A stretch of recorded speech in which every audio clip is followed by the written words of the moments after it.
and New York. And we're going to be reading from Srimad Bhagavatam, Canto 10, Chapter 1, Text 22. Can I share a screen? Look at it. All righty.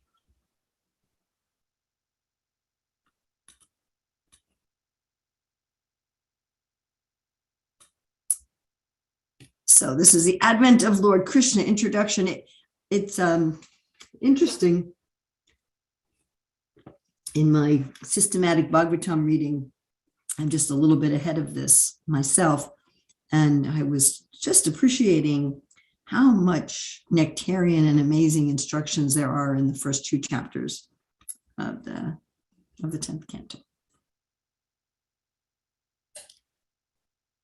Paraiva pumsara dritodara jaro bhavadviram saryadu supspajanyatam sayavad urvya badam ishvareshvara swakala sakya kshapayam chared bhuvi. Nama Om Vishnu Padaya Krishna Prasthaya Bhutale Srimate Bhakti Vedanta Swami Niti Namane Namaste Saraswati Devi Gauravani Pacharani Nivasesa Sanivani Paskatyade Satarani Vandeham Shri Guru Shri Yuta Padakamalam Shri Gurun Vaishnavamscha Shri Rupam Sagrajatam Sahagana Raghunatham Bitam Sam Sajivam Sadvaitam Sadvadutam Parijana Sahita Krishna Chaitanya Devam Shri Radha Krishna Padam Sahagana Lalita Shri Vishakam Vitamscha Vanchakalpachi Vishak Kripasindavi Vatapati Janam Pavanevyo Vaishnavevyo. Om Namo Bhagavate Vasudevaya. Om Namo Bhagavate Vasudevaya. Om Namo Bhagavate Vasudevaya. So looking at the word for word, Pura, even before this, Eva, indeed, Pumsa, by the Supreme Personality of Godhead, Avadritaha was certainly known, Dara Jwaraha, the distress on the earth, Bhavadbhi, by your good selves, Amsai, expanding as plenary portions, Yarushu, in the family of King Yaru, Upajanyatam, take your birth and appear there, Saha, he, the Supreme Personality of Godhead, Yavat, as long as, Urdvyaha, of the earth, Baram, the burden, Ishvara, the Lord of Lords, Swakala Sakya, by his own potency, the time factor, Shapayam, diminishing, Charet, should move, Bhuvi, on the surface of the earth. Srila Prabhupada's translation. Lord Brahma informed the demigods, before we submitted our petition to the Lord, he was already aware of the distress on earth.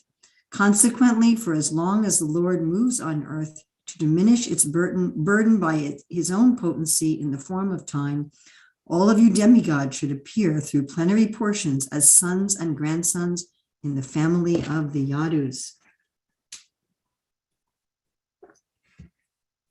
Srila Prabhupada's purport. As stated in the Brahma Samhita 539, Ramadi Murti Shukalani Yamena Tishtannana Vitara Makaro Bhuvaneshu Kintu Krishna Swayam Samabhavat Padama Pumanyo Govindamadi Putasham Tam Maham Bhajami. I worship the Supreme Personality of Godhead Govinda, who is always situated in various incarnations such as Ram and Nrsimha, and in many sub-incarnations as well, but who is the original personality of Godhead known as Krishna, and who incarnates personally also. In the present verse of Srimad Bhagavatam, we find the words Paraiva Pumsa Drito Dara Jwaraha. The word Pumsa refers to Krishna, who was already aware of how the whole world was suffering because of the increase of demons. Without reference to the supreme power of the personality of Godhead, demons assert themselves to be independent kings and presidents, and thus they create a disturbance by increasing their military power. When such disturbances are very prominent, Krishna appears. At present also, various demoniac states all over the world are increasing their military power in many ways, and the whole situation has become distressful. Therefore, Krishna has appeared by his name in the Hare Krishna movement, which will certainly diminish the burden of the world. Philosophers, religionists, and people in general must take to this movement very seriously, for man-made plans and devices will not help bring peace on earth. The transcendental sound, Hare Krishna, is not different from the person Krishna. Nama Chintamani Krishnas, Chaitanya Rasa Vigraha, Purna Shuddha Nityamukto, Vinadvad Nama Namino. Chaitanya Charitamrita Madhya 17:133, quoting the Padma Purana. There is no difference between the sound Hare Krishna and Krishna the person. Puraiva Pum Sava Doto Darajwaro, Bavad Bir Ansar Yadu Spush Pajamyata, Sayavad Urjya Baram Ishvarishvara, Swakala Sakya Ksha Payams Chared Buri. I like that word, Ishvarishvara. Ishvarishvara. Lord Brahma informed the demigods, before we submitted our petition to the Lord, he was already aware of the distress on earth. Consequently, for as long as the Lord moves on earth to diminish its burden by his own potency in the form of time, all of you demigods should appear through plenary portions as sons and grandsons in the family of the Yadus. So in the Acharya's commentary, Vishnu Chakravarti Thakur, Sanatana Goswami, they state that Lord Brahma is taking a few verses here to repeat the instructions of the Lord. And when he says Yadu dynasty, he also means the Pandavas, etc. So not just the Yadu dynasty. So here we see how the Lord is working with the jivas in order to accomplish his mission. And sometimes Prabhupada would say God helps those who help themselves, or man proposes, God disposes. There's this interchange, this interplay between the Lord and the jiva to accomplish things. It's not like Prabhupada said that Krishna doesn't say to Arjuna, just, lie down and sleep on the chariot and I'll do everything for you.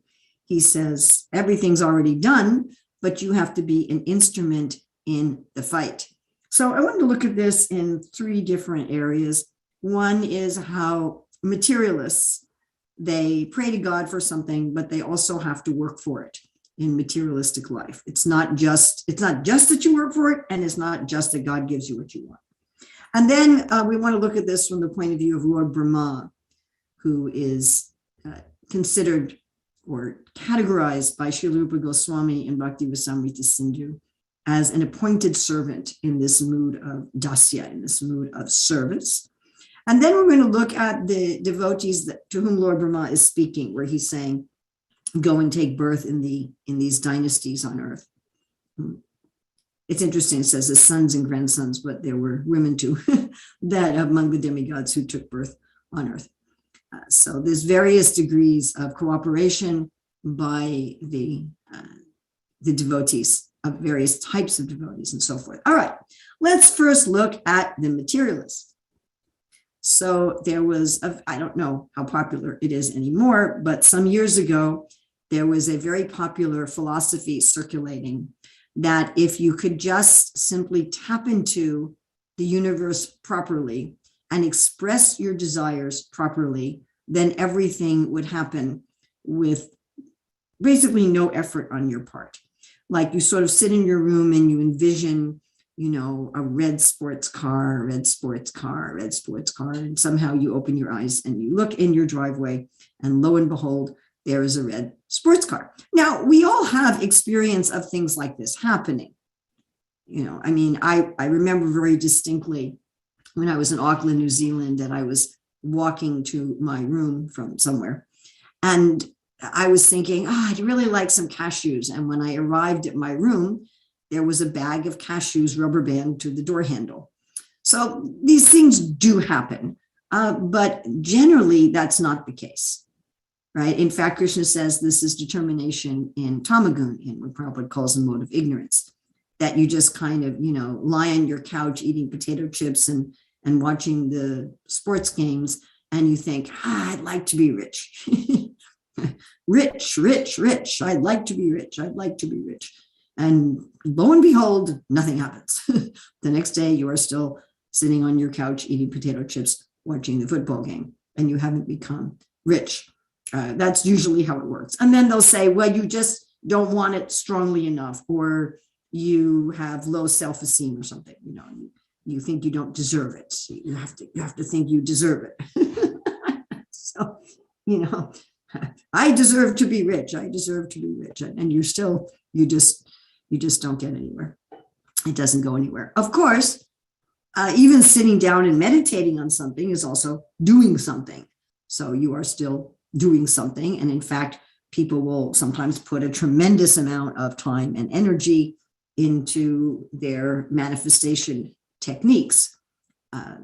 But really the way it works is that if you want something in this world, and you really want something in this world, then Krishna from within the heart will give you instructions about how to get it, and then you have to actually do something to get it, right? This is explained also in the Bible, that one has to work for what one wants. Krishna says this in the Bhagavad Gita, no one can maintain his physical body without some sort of work. At the same time, we are not the only factor of action, because on the other extreme, a person can work really, really, really, really hard to try to become rich. They can, try to get a good education and a good job, and they work really hard at their job, or they start their own business or their own enterprise, and they may be putting in, 100 hours a week of working to become rich and still not become rich. So that also happens. So that's because there's an interplay between God and the living entity. Right? It's not one or the other. It's not just that we're the doers. Krishna says this is foolish. Ahankara vimudha makartaham iti manyate. Then we just work hard, and we are the architects of our own fortune 100%. We see that that's not true. Some people don't work hard and they get rich, and some people work really, really hard and they don't get rich. And nor is it that God is just like, magically in his original form, or in his form as the universe, is just magically bestowing things on anyone who wants them. I mean, no good parent does that, right? Last night I was eating with my family, and my daughter had made this, it was a lemon cream pie or a lime cream pie. I think it was a lime cream pie. And it was offered to the deities here. And my granddaughter had made these spinach and paneer rolls that were just incredible. So the little children, her children, they wanted the pie. And she said, first you have to eat your spinach rolls and then you can have the pie. So good parents do that. I want to play with the puzzle. So first you have to put away your trains. You have to do something. And when you're older, first you have to do your homework. First you have to clean your room. Or if you want to buy something, you have to work for it. So there's this interplay. The parents are providing the toys. The parents are providing the food. But still you have to work for it. So Krishna's like that too in this world. So in this world, whatever we get, we have to work for it. And the reason for that is that what we want in this world generally is selfish. And so Krishna says, all right, you can have it, but you have to have put in the effort for it. And then Krishna facilitates. We are one of the 5 factors of action, and another factor is God. Other factors are the place and the endeavor and the body. So there's a combination of these. And this is true for materialistic people. And whatever we get, we've actually earned it, but also it's been given by the grace of God. So demons think, or demoniac people, evil people, sinful people, however nomenclature you want to put on it, they think everything I've gotten, I've earned, even the things they're born with, even if they don't have a sense of past lives and karma. They usually have some sense that, well, I deserve this, because it's true. It's actually true. If you're born into a family of wealth and you get a high education and you have beauty and you have good health, you have actually earned that in a previous life. And I think the innate sense of that is why we tend to trust people more if they're beautiful and rich and educated. We have some sort of sense that they've earned this by pious activities, but still it has to be given by God. It's still awarded by God. We do not have the power as a living entity to just get things on our own. Now, there is a world of immediate manifestation in the spiritual world because everyone's desires are pure and perfect and loving. Whatever we want does get immediately manifested. And so perhaps the people who are propounding this system are remembering that somewhere, somewhere in their consciousness. They know that that's our natural position. And the more one becomes attuned to higher states of spiritual consciousness, the more one is in what we call sattva gun, or the mode of goodness, the more one is able to manifest one's desires, because the Lord and the demigod cooperate with them. That is a fact. But it's still this mode of cooperation, as Prabhupada would say, first deserve, then desire. All right, let's go to above even those in sattva gun, let's go to the devotees of the Lord. We were saying how our original position is whatever we want is manifested, kalpraviksha lakshabhriteshu, by the desire trees. Of course, even there in the spiritual world, even though everything can be manifested by the desire trees, still we find that the devotees are very active. They don't need to be active to maintain a physical body, and they don't need to be active to manifest anything. But they are active because it's fun to be active. It's not actually enjoyable to just do nothing and just kind of lie around. That's not what we enjoy, right? When we're inactive for too long, we become restless. It's almost a punishment, like you're sick and you have to just be in bed inactive. Prabhupada said it's not that the body is active, it's that the soul is naturally very active. And the way we want to be active is in the service of something greater than ourselves. Even if we could just manifest whatever we wanted, guaranteed that would become very boring after a while, right? Our desire as a soul is not just to manifest stuff. Our desire as a soul is to have meaning and to have loving relationships. That's our deep Jivara Swarupaya Krishnira Nichadas. That's our deep desire as a soul. And so in this material world, even, there are appointed servants like Lord Brahma, and they work consciously in harmony with the Lord. So for the materialist, if I want that new red shiny sports car, that may not be in harmony with the Lord. So I have to do my karma to earn it, and Krishna gives it to me. But if I want to do something in harmony with the Lord, and then I'm going to find that what I do is satisfying. Now, one misconception is that if I work in harmony with the Lord, that everything will work out the way I desire. It's actually a contradiction, isn't it? I think, okay, if I just work in harmony with the Lord, then I'll get whatever I want. But actually, if I just work in harmony with the Lord, I'll get whatever he wants. And if I'm really in harmony with the Lord, then I will want what he wants. Yes? Because religious materialists think, if I work in harmony with the Lord, then he'll be my servant and he'll give me what I want, and my life will turn out exactly the way I have in my head. And when that doesn't happen with religious people, they often have a faith crisis. I was a good person, I followed all the rules, and still my wife left me, my husband left me, my business failed, my kid died, my leg got broken, what's going on here? Where's God? But it's that if I work in harmony with the Lord's plans will be accomplished through me. And I will get my satisfaction in that. I will feel fully satisfied, actually much more so than if my own plans come to fruition. So this is what Lord Brahma is doing. I found it interesting that both Vishwanath Chakravarti Thakur and Sanatana Goswami says that Lord Brahma is just repeating what the Lord said. So the Lord gave instructions, and now Lord Brahma is repeating it. And this is one of the most satisfying ways to work in harmony with the Lord. In fact, that is literally what I am doing right now, or at least attempting to do right now, to be a mouthpiece for the Lord, to take the things that the Lord says and to repeat them. And of course, I'm repeating them along with my own personality and my own personal realizations and my own personal understanding of that and my own experiences of that. And that is what we're each supposed to do. Sometimes Prabhupada says like parrot, and other times he says, well, not exactly like parrot. One should have one's own realizations.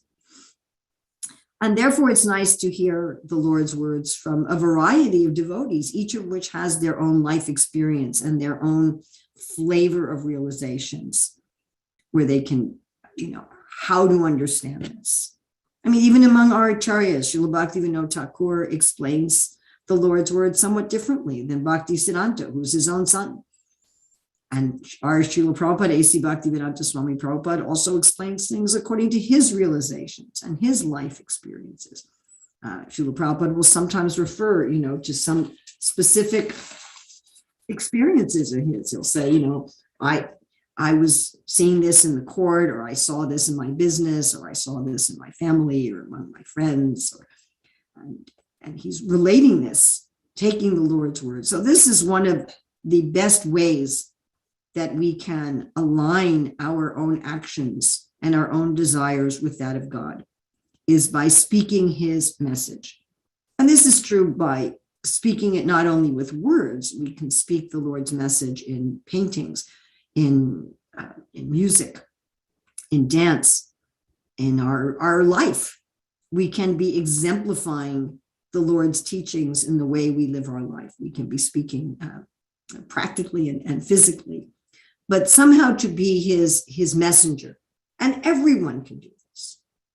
Everyone can do it. And then we find that our own, everything that we desire is satisfied. Not necessarily that we get that red sports car or whatever it is we want, but that what we hope to achieve by getting that sports car or whatever, we feel satisfied with. We feel secure, we feel loved, we feel appreciated, we have meaning in our life, we have peace, we have joy, we have adventure, all of the things we're looking for that we hope to get materially. We feel completely satisfied. Just like right before the class started, we had this discussion. How are you? Oh, I'm choosing to be happy, right? So I choose to be happy by aligning myself with the desire of God, by being his instrument on earth. Now, there's many deep ways we can do this. This is the third thing I wanted to look at, where Lord Brahma is telling these demigods who are concerned about the problems on the earth, now go do something. Not that you just come to God and you say, hey, there's problems on the earth, and God says, don't worry, I'll take care of it, go home. But the Lord is saying, hey, I'm going to take care of this through you. Go and take birth on the earth. Imagine this, you're a demigod, right? Demigods' bodies are really cool. They don't sweat. They can maintain their temperature without sweating. So they don't need to take a bath. They take a bath just for fun. They don't have to. They don't have to buy deodorant. In fact, their bodies perfume the atmosphere for 80 miles around. They don't have to do laundry. Sheesh, wouldn't that be nice not to have to do laundry? Like your clothes are always just clean, right? Your body's always just clean, and you don't have to buy perfume. You are perfume. And you live a very long time, and you don't get old. Getting old is not fun, my dear young friends. So, you don't have to get old. And then they're going to come to earth, where they're going to be stinky and dirty and get old. Right? My goodness. Actually, a story about how demigods don't sweat is in the Mahabharata with Damayanti and Nila, where Damayanti wants to marry Nila. And the demigods also want to marry her. She's so qualified. So 3 demigods come. I can't remember who they are. Indra, Agni, I think. I don't remember. Anyway, 3 demigods come. And they all disguise themselves as Nila. So she basically looks, and there's 4 Nilas in front of her. And they said, so who do you want to marry? And she looks and sees who's sweating. And that's how she knows who the Earthman is. So that's the... Did she see or did she smell? I don't know if she smelled it. I'm not sure. Maybe she smelled it too. Okay. Probably saw sweat marks under his arm or something. Okay. Aha, there's the human. So these demigods who don't have to do laundry and don't have to buy deodorant and perfume and don't need to bathe, and they don't have to get old. And they, they get a little bit old at the end. Their garland fades, and then they know, oops, time's up. And they don't get very sick. I'm sure they don't get COVID-19. So they come to the planet as humans to help the Lord. Prabhupada compared it to the Westerners going to India.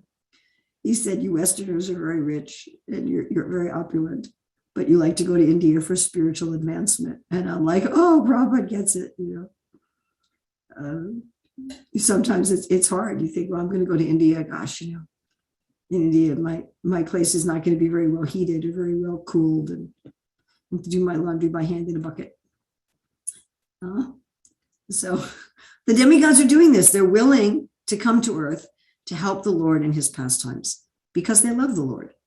And they know the Lord can do everything himself. He can take care of all the demons and all the disturbances himself, but they want to come to assist. And these demigods who come to assist, some of them are materialistic devotees. Some of them are pure devotees. Some of them are in the mood of servants, like Lord Brahma is in the mood of a servant. Some of them are in the mood of friends. Some of them are in the mood of parents, like Kasyapa and Aditi. They come as Vasudeva and Devaki, the Lord's parents. So they come in different moods. Some of them are sadhakas, practicing devotees who will become perfect in the Lord's pastimes. Some of them are already perfected devotees who come like the Pandavas. They come in the Lord's traveling road show in the material world. And they come and assist the Lord's pastimes. And the Lord is enacting his will again through them. So it's this interplay between the Lord and the living entity. So this is relevant for us as well, that I've got to do a cooperative effort with the Lord, whatever I'm going to do, whether I want to be a materialist or I want to be a spiritualist. There is a cooperative relationship going on between me and the Lord. The Lord is not doing everything while I'm passive, and nor am I doing everything without any divine help and without any divine guidance. Neither is the case. So I have had experience, and I'm sure we've all had experience, that I don't really know what is the best thing to desire for myself. That I may get what I desire, and then when I get what I desire, I may find, oh, this wasn't really what I wanted. I got my red sports car, but then I get stopped more often by the police because they figure I must be speeding. Or, I have to maintain it all the time, and it's expensive to maintain this fancy luxury car. Or I get into an accident because I'm so into my car and I'm going so fast. Right? Or I'm always worrying about my car. Every time I get a scratch on it, I'm in so much anxiety. And I may find, I didn't know what to desire. I didn't know what to desire. And this happens with things we don't want also. I might think, I don't want this, I don't want this, I don't want this. And I get it anyway. And then when I get it, it's like, oh, actually, this was pretty nice. And then not only do I not know what to desire now, that the things I think I want may actually cause me suffering, and the things I think I don't want may actually cause me happiness, but I have to work really, really hard for them. And then I have to get some kind of karmic reaction later in this life or in my next life for all these things that I've done on my own. So instead, if I think, why don't I be in harmony with the Lord's plans? Why don't, instead of asking the Lord to serve me, why don't I see if I could serve him? I mean, he's omniscient and omnipotent, and he's benevolent. He's my best friend. He desires only welfare for me. Why don't I assist him? Find out what he wants and do it. And what's really lovely is there's lots and lots of things that the Lord wants. Prabhupada says that Krishna is not narrow or stereotyped.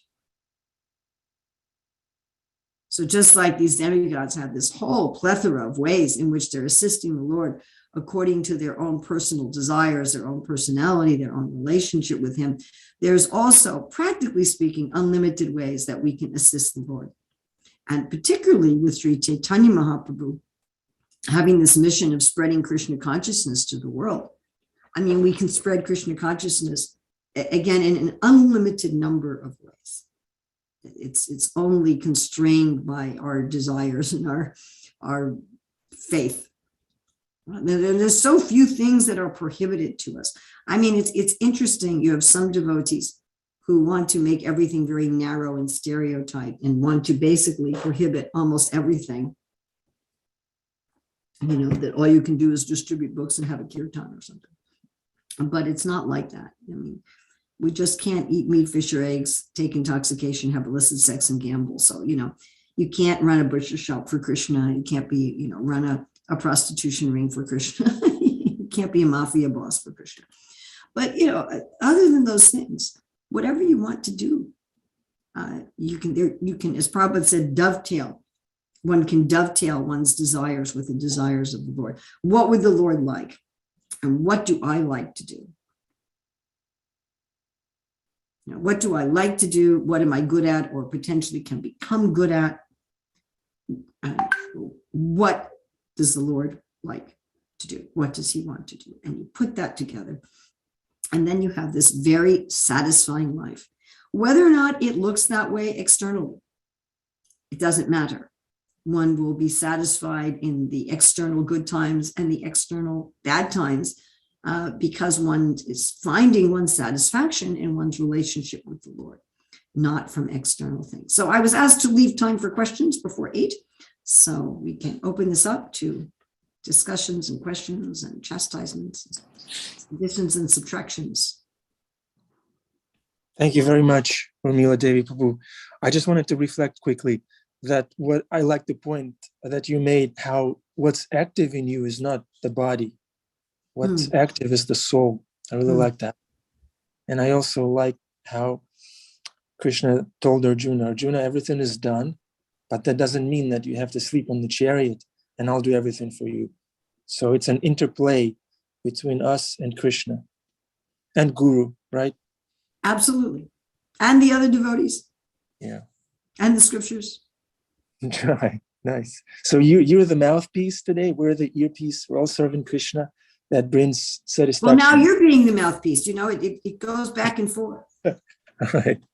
Back and forth. And I also liked one thing you said in my systematic reading of Srimad Bhagavatam. I really like that word, systematic.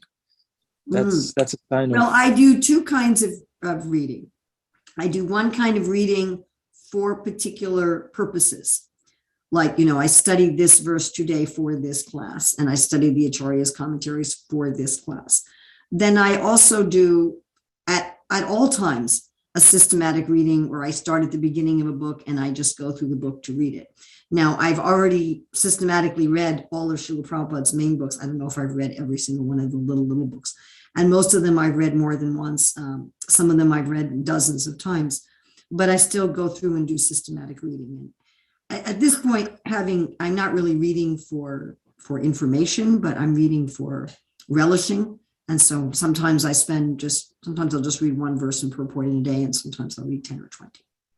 And nice. Yes, we have some question here from our interfaith label. Yes, Prabhu. Over a little bit. Hi, Krishna Mataji. Can you hear me okay? Yes, I hear you just fine. Yeah, fantastic class. And of course, we're here to glorify Krishna. How wonderful is Krishna that he gives us these options. Last night we were listening to by Shisheka Prabhu, and he was saying, quoting that verse about Dharma Projitakaitava, the second verse in the Bhagavatam, about how the Bhagavatam kicks out cheating religion. Yes. And that even there might be some religious activities that are decorated with ceremony or ritual or, you know, mantras or whatever. But if like, just as you explained so perfectly, Krishna is arranging that we do this pseudo-religious stuff. And it's so unfortunate because we'll never actually be satisfied like that.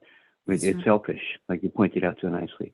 It's not about love. It's not about pleasing Krishna. It's about adjusting the world so that I'm satisfied and happy and painless, rather than, Lord, whatever you like, you know. And that's what the Bhagavatam's recommending, and that's who we really are, loving beings.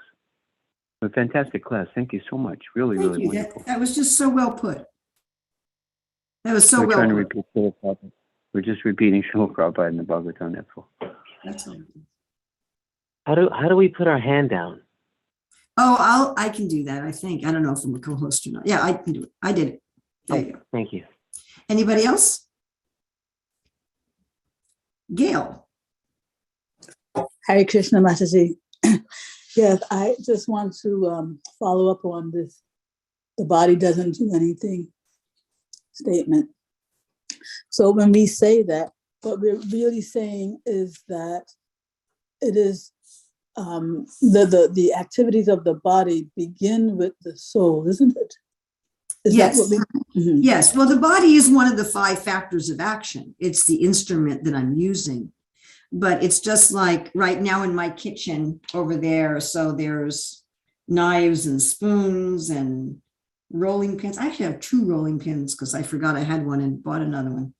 And I've got bowls and pots. And now they're not, none of them are doing anything. I mean, I hope not. I hope none of them are doing anything. You know, if I want them to do something, I have to walk over there and use them. Now, they're part of the action. So the 5 factors of action: myself, the Lord, the instrument, the endeavor, and the place. However, only the Lord and I are actually living and actors and doers. So the body is really just like those pots, and you can't see them, but you know, the pots and knives and rolling pin. including the mind, right? Including, Yes, the mind is just a machine. yeah. Because we often hear that the mind is always active, but it's because the soul is active, isn't it? Yes, the mind is just a machine. It's a subtle machine, but it is simply a machine. Yeah. Oh my God. There was something. Oh my God. There was something I really wanted to ask you, and I just blanked. Well, when you remember, stick it in the chat. Maybe we'll have time. Shikshastika? Oh yes, I do actually remember. Yes. I think Ananda Bihari Prabhu mentioned vision boards in the context of eating potato chips and wanting everything to happen. Right. So vision boards is a concept that I was just very recently introduced to, but it was that. Did you get your red car yet? We actually do have a red sports car in the family. My husband went through midlife crisis. He worked for it. So similarly, though, with vision boards, yes, you could have that couch potato approach, but isn't it also legit to have a vision board? Oh, absolutely. To have a sankalpa, to have a goal is necessary. And we should definitely have a vision.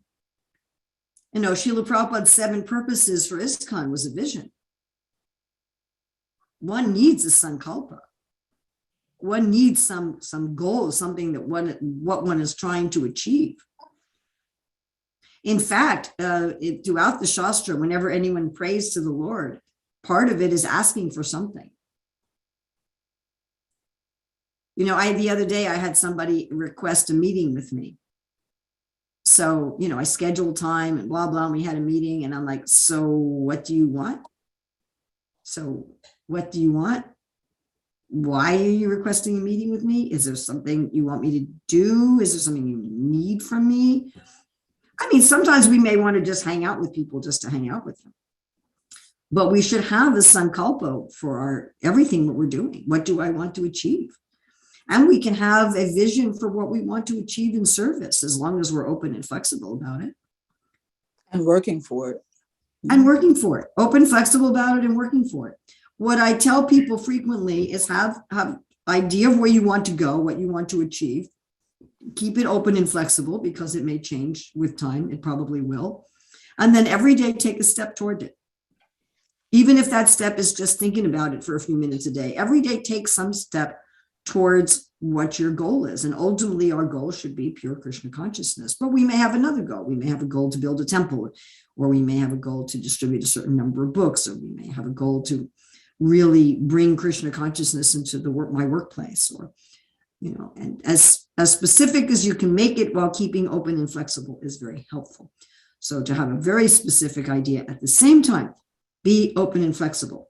Krishna may say, well, actually, now I want you to do it this way, or now I want you to do it this way. That tends to unfold as we go.